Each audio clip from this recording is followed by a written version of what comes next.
Right. Good morning, good evening, good afternoon, everyone, and a very happy new year. So we are almost there with 2022 done.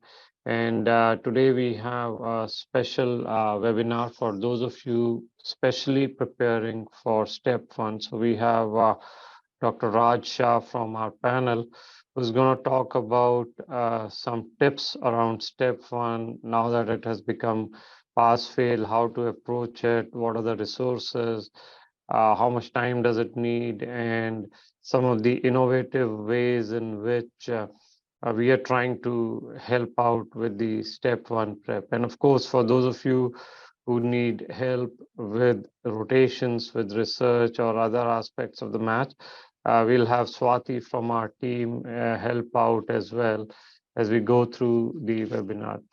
So before we get started, let's go over some introductions. So Raj, maybe you can introduce yourselves. Yep, thank you so much, Pawan. And Happy New Year to all of you. I hope 2023 works out in the best of ways. I am Raja. I am internal medicine applicant this year, and I have completed all the steps, step 1, 2, and 3. And I'm really happy to be here. I'm really glad that we'll be able to help you in some ways with step 1 and with some recent changes. Thank you. Okay. So before we get started, a couple of housekeeping items. You should all have access to the chat, so you should be able to ask questions in the chat. And of course, we will go over some of the questions that you've already asked us. So with that, let me first give it to you, Raj, on the first question, which is on everyone's mind. What is the impact of the step one pass fail, which went into effect earlier this year? How will it impact the IMGs? So specifically for IMGs, I believe that step 2 and also step 3 will become an important parameter. If you have both the steps, as what I am trying to see in this cycle as well, people who applied with both the steps have better results.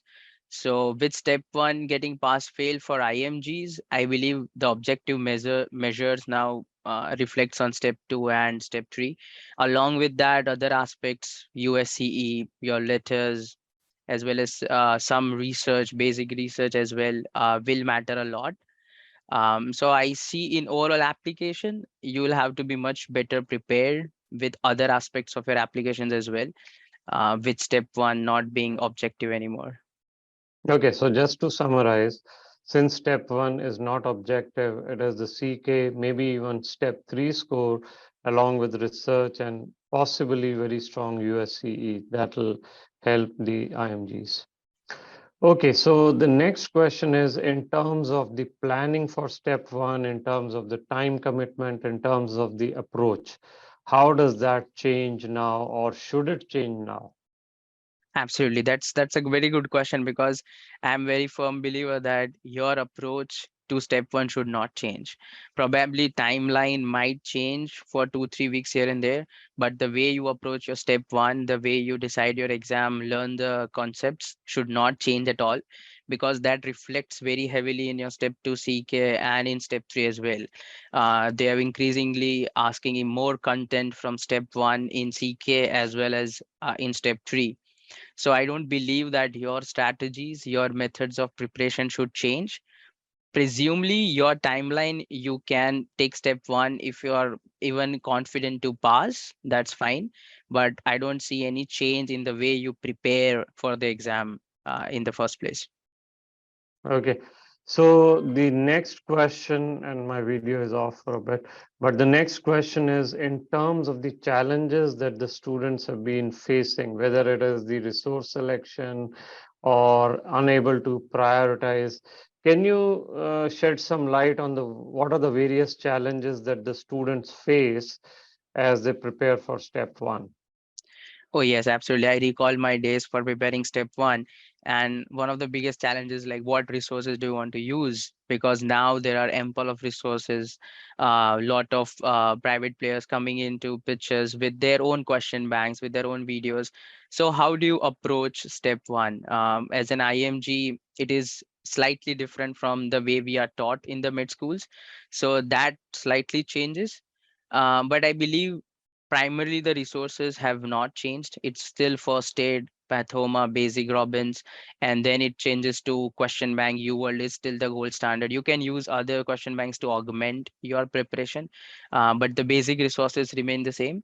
The challenge is right now is from transitioning from what we are studying in med school to how the exam is asked. The questions are definitely in a completely different way of asking your basic concepts. Even a biochemistry concept will can be asked clinically, and this is how they are asked.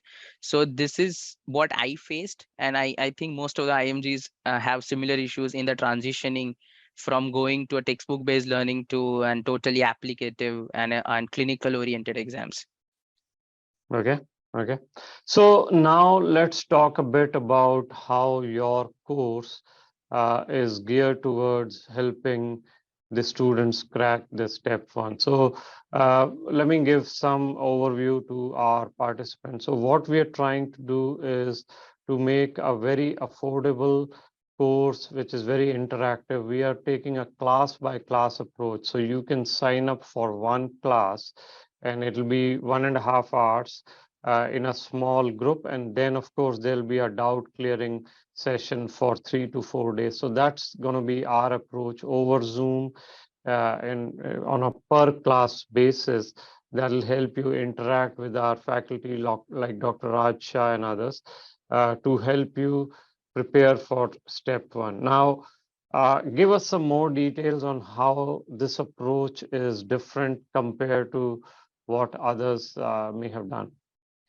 So I feel as like I have walked through all the steps, and what I've realized retrospectively is that your basic resources which you are using, the video lecture series or the first aid, so they are in a way divided into a lot of systems and subjects, and it is easy to understand in that way.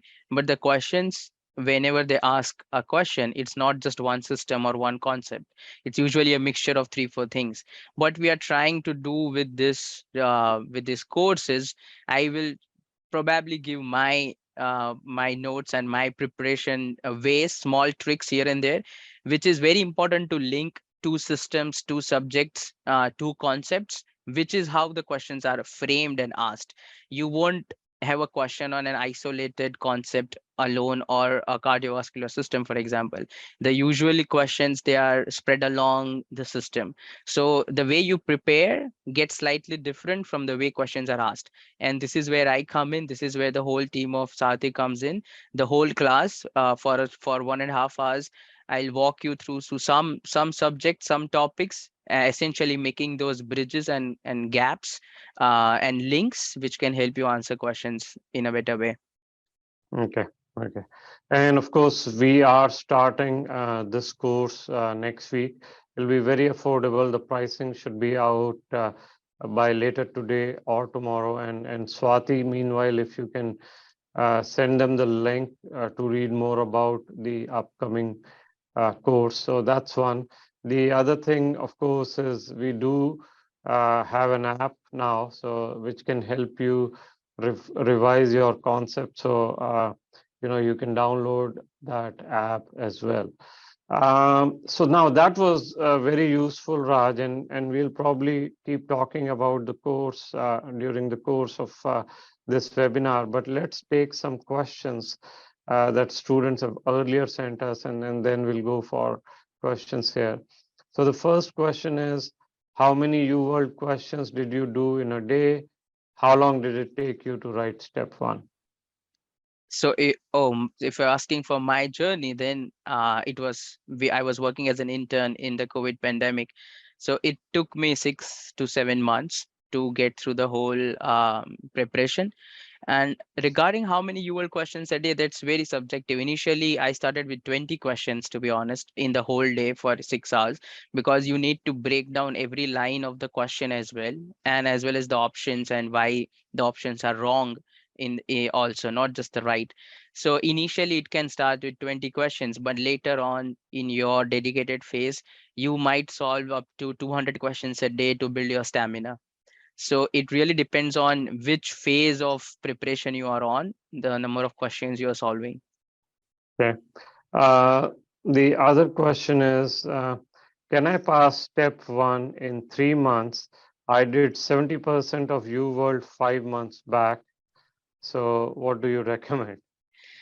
So I believe passing step one, I have seen students passing step one in 4 weeks. It really depends upon how strong your basics are in med school. But if you have solved 70% of UL, which I believe is sufficient to make a good base, then with a good dedicated phase of 6 to 7 weeks, you should be able to pass your exam. Of course, along with the assessments, never forget your assessments. They help you a lot to predict where you are in your preparation. Okay. Um, okay. So, for those of us who are asking questions on PLAB versus USMLE, this is not really the forum. We don't have a PLAB expert here. And also, the next exam, the India, I guess the exit exam or the other such exams, this is not the webinar for these questions. So if you have questions about step one, we are happy to answer those. Okay, so what materials besides UWorld, First Aid, Pathoma, and Sketchy did you use? I think these were the only resources I used. I used Anki flashcards as one more resource before active revision, and that's it. UWorld, Pathoma, Sketchy, and First Aid. That those are the primary resources, and this will help you in CK as well. It's very important to have few resources, but keep on consolidating on that. Keep on annotating your notes for all the steps. They are not separate. In overall, all the steps are asked from the same concepts. So let lesser the resources, better you can annotate and use, but these are the resources I used. I used Anki for flashcard revisions.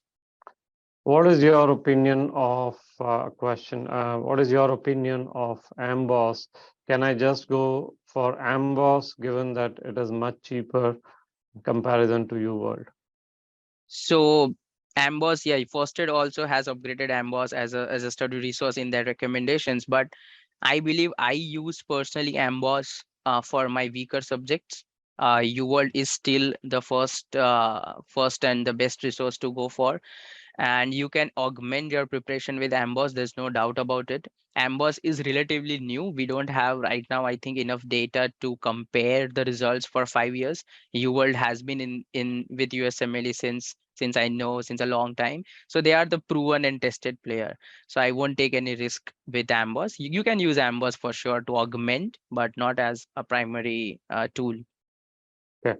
The other question, and maybe first I can take it up and then you can. I'm in fourth year of my medical school in India. How to prepare for step one? So, if you go to YouTube, we do have a complete timeline on what to do if you are an intern or final year, step by step. And remember, USMLE journey is more than step one. So it's step one, Yes. CK, electives, research. So you really have to plan all of that. But Raj, what are your tips for students who may be in their internship or final year? How should they plan for the journey? So I believe if you are doing your internship and if you are in a setup where the workload is very heavy, probably you can start with the basics of step one. That is, you can complete the video series and reading of first aid. But right before your exam, you should have at least 6 weeks of dedicated time where you're not working, where you are not occupied by anything else, to get great results. And by that I don't mean just passing the exam. The more solid foundation you have in the 6 weeks of dedicated phase is definitely going to help you in CK tremendously. I cannot emphasize more on that. So just because it is pass fail, I don't see it like you can rush to the exam. Prepare well because it's going to help you in CK. Okay, so someone in third year started with first aid 50% and has not started UWorld. So should they give their step one at the end of the first third year? I guess that's the Um, question. Yes, as an IMG from India, I feel third year is like a very good opportunity for you to give step one and get done with it. But But see, like reading is just one part of it. It's like passive learning. Unless you start solving questions, you really don't know if you are able to apply that knowledge. So you should, if you are going to be in third year, probably buy UWorld for 6 months, and you can definitely give the exam by the end of your third year. But like 50% of reading first aid is very early to comment that will you be able to take or not. It really depends on your UWorld performance as well as assessment performance. Okay. Another question, is 6 months enough to prepare for step one if started from scratch? Absolutely. Yes. Okay. You have enough resources and those are very well consolidated. If you can spend 6 7 hours a day, then I think 6 months are more than enough for you to prepare for step one. Okay. Um, so there is some confusion that I want to resolve. Abhishek has a question. So after graduation, also you can do hands-on. It is not only observerships, you can actually do hands-on, and we have a lot of rotations that you can look at. But yes, before you graduate, it is the electives which are much stronger for your application. So try to do the electives.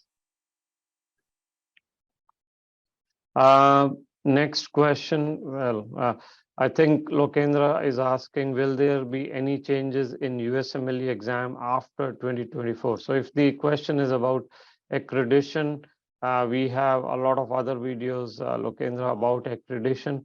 In terms of the structure of the exam, we don't know what changes will come up, right? So that's a very difficult thing to answer. It varies, but step one, of course, has gone pass fail. So I think they will assess the data before they make more changes. Uh, so I can take the next one. What should I do apart from scores and steps to match into great IM program like Johns Hopkins? So Rajesh, in terms of a top university program like a Hopkins, of course, scores matter. Your electives really matter. Then US research will help. US research should help. Most of the top programs are looking for a well-rounded personality. So they want to see good research, good scores, recent graduation. That always matters. So there are a lot of other things that you can do in addition to good scores. Do you think they are taking our med school scores seriously? I can tell you my opinion, and then maybe Raj, you can. So for an IMG from India, let's say the transcripts or the dean's letter is not that important. The MSP is not that important. But Raj, what has been your experience?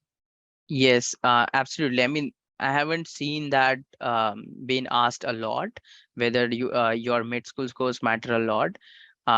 It's just one of the examples which is recent, that in case of a tiebreaker, probably they can look into your mid school performance and especially your dean's letter to get more insights on how you are as a person. But as such, objective scores of med school, I don't really think that they consider that as a priority factor. Probably some way eighth or ninth down the lane as a tiebreaker, but not as a first choice factor. Yeah. Yeah. Okay. How much approximate time is needed per system, and how to approach UWorld for the same? Okay. Right. So per system really depends again on how good you are with the system. But I'll say a major system, you really need to know what they're asking. If you go to USMLE website, you can see some systems are emphasized more, common diseases are emphasized more. So I believe that if you are studying a system like a major system, GI or cardiovascular or endocrine, probably study that well, because there might be 60% of your exam, for 50% of exam from majority of these commonly asked diseases. So it really boils down to what questions, how much percentage the USMLE on the website they are writing in that way. And that's for the system. And how should you approach UWorld?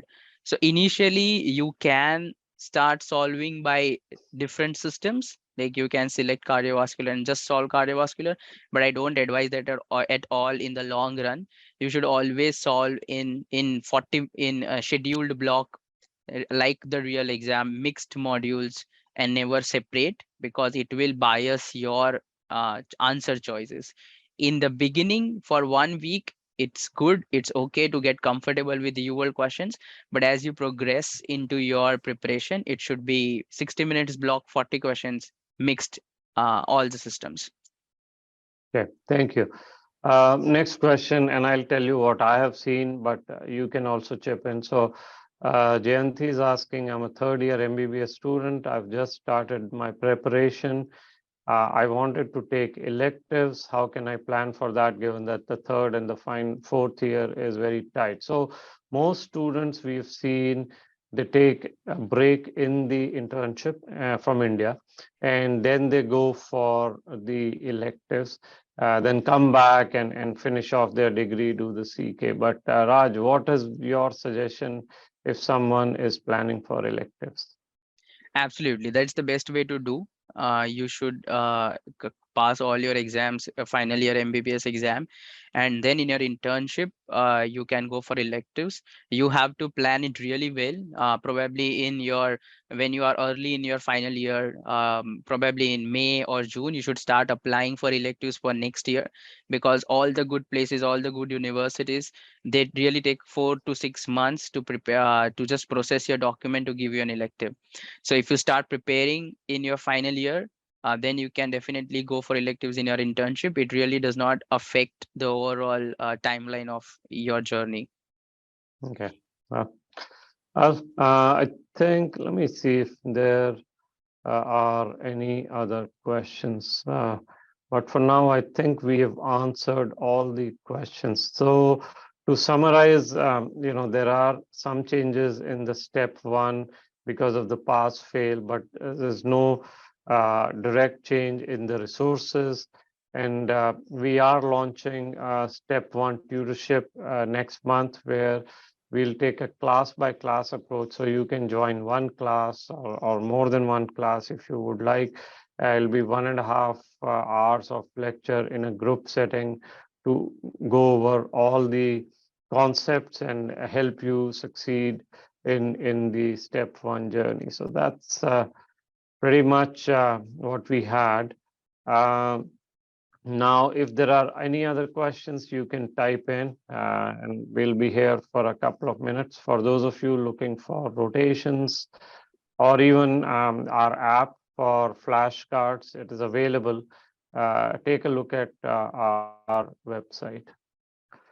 Can I do electives after internship? So this is a tricky one. The electives can be done only if you are a registered student. So if you finish your internship and the college says you have graduated, then you do what is known as externships. I mean, that is the same in terms of hands-on, but when it comes to the CV, electives have more value. Question, Kaplans or boards and beyonds? What do you prefer? So, so if you are very sure initially in your journey, first year of med school, that you have to give USMLE, go for Kaplan, because they are really long 4 hour lecture, and it takes a lot of time to process that. But if you already have a good foundation of first and second year, boards and beyonds. Okay. All right. That was all that we had. And I will see you all next time in one of our YouTube lives. And of course, we hope to see you in our step one program very soon. So thank you, Raj. Thank you for your time, everyone, and have a very happy new year. Absolutely. Thank you. Good luck to everyone and have a great new year. Bye. Thank you. Bye.